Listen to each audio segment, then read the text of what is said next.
Oi, turma! Vamos dar início então às nossas aulas, né? Aos nossos vídeos que serão curtinhos, falando sobre um aspecto aí, né, da construção da nossa história missioneira, tá? Então, vamos comentar nesse vídeo sobre o que existia aqui nesse nosso território antes da chegada dos padres jesuítas. Ah, esse território aqui, pessoal, já era habitado há 10 mil anos atrás. Então, muito antes, né, dos padres jesuítas espanhóis chegarem aqui. O que existia aqui? Índios, né? Esses índios pertenciam a diferentes etnias, tá? Existiam os índios G, os índios pampianos, charruas e guarani. Os índios da etnia G, eles ficavam mais próximo à divisa lá com Santa Catarina, tá? Os charruas e pampianos mais para essa região de fronteira mesmo, né? Ali com o Uruguai e aqui um pouco Argentina. E os Guarani, que eram um pouco mais espalhados também, mas eles ocupavam essa parte aqui onde a gente chama hoje de terra missioneira, tá? Os Guarani, eles eram uma etnia, eles eram um grupo seminômade, né? E eles chegaram aqui porque há muitos anos atrás ocorreu uma seca na Amazônia.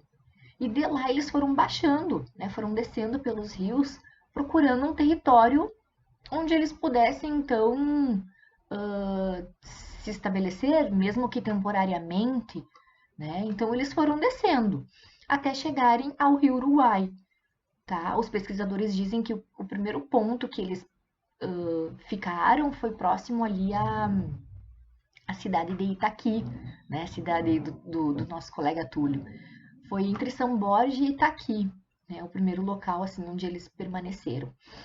Os Guarani, eles eram caçadores, coletores e agricultores, tá? Eles caçavam, mas eles também coletavam, né, da natureza, produtos consumíveis, e eles também eram agricultores, então eles tinham as suas hortas, né, as suas roças, tá?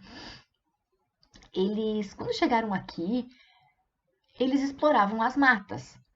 Por quê? Eles não tinham técnica agrícola, pessoal, para explorar campos abertos, né? Eles não tinham as técnicas para cultivar grandes áreas. Então eles ficavam no meio da mata mesmo, né? Que é o que eles já conheciam de seus antepassados, as técnicas, enfim, né? Já que eles vieram da Amazônia, que eram matas, né? Muito grandes. Então eles continuaram vivendo dessa forma, tá? Eles utilizavam a técnica da coivara. Eu acho que alguém colocou até no nosso diagnóstico esse termo. O que era essa técnica da coivara? Já que eles ficavam nas matas, tá? No momento que eles escolhiam esse local, eles utilizavam essa técnica que era o quê? Que era queimar as matas. Né? Eles queimavam, abriam um espaço ali para eles viverem naquele local. Né? Então a técnica da coivara nada mais é do que queimar essa mata para abrir umas clareiras, né? Assim, onde eles cultivavam ali as suas roças e suas hortas, tá? Havia nessa época também uma divisão do trabalho, né? O homem, o índio, ele era responsável pelo quê?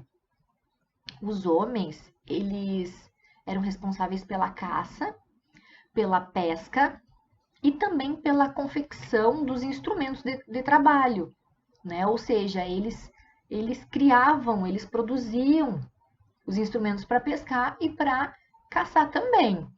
Eu acho que vocês já devem ter ouvido, né, que nas nossas terras aqui são encontradas, já foram encontradas e podem ser ainda, né? Esse material pode estar por aí, né, enterrado, enfim, as pontinhas de flechas, né, que os índios faziam com pedras.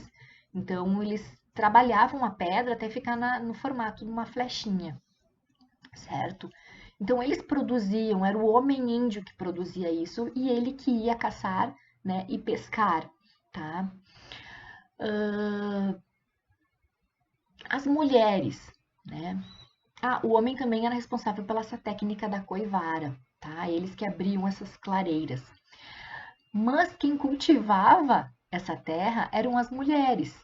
Então, as mulheres eram responsáveis pelo cultivo desses espaços, né? Elas que cultivavam as hortas, enfim, elas que coletavam, né? Saíam para fazer a coleta de frutas, enfim, o que encontrassem de consumível, né? Na natureza. E elas também produziam a cerâmica, tá? A, essas cerâmicas, pessoal, também frequentemente são encontradas enterradas, né? Mas o que seriam essas cerâmicas, professora? Ah, utensílios para que eles colocassem um alimento dentro, né? Como uma espécie de pratos, cumbucas, é mais nesse sentido. E as mulheres também preparavam o alimento, preparavam a comida, né? Eram responsáveis por essa parte aí de preparação desses alimentos para o consumo. Então, mas como eles estavam organizados, né? Como esse povo guarani se organizava dentro das suas aldeias, tá? Então, assim, uma aldeia ela era composta por até 6 choupanas, tá? Choupanas eram casas coletivas que eram feitas de tronco e galhos de árvores, né? E elas eram iguais no seu tamanho e na sua organização, tá? Já as ocas eram ovais e elas abrigavam famílias aparentadas, né? Então, uma oca podia ter mais de uma família, mas que as pessoas fossem parentes. Então, no caso, as casas também, pessoal, elas eram distribuídas em torno de um espaço coletivo, né? Onde nesse espaço coletivo eram realizados os festejos, enfim, comemorações, né? É o que depois eu acho que a gente viria a ter nas missões jesuíticas como se fosse a praça, né? Um espaço comum de todos, um espaço coletivo, enfim. E então era mais ou menos isso que eu queria passar para vocês, só para a gente ter uma noção de que os índios já estavam aqui, né? E mais ou menos como eles viviam, né, nessa época. Com a chegada dos padres jesuítas, isso muda um pouco, né? Acho que com a colonização portuguesa, com a colonização espanhola, isso vai se modificando um pouco e a gente vai ver então no nosso próximo videozinho, certo? Um beijo, pessoal, se cuidem.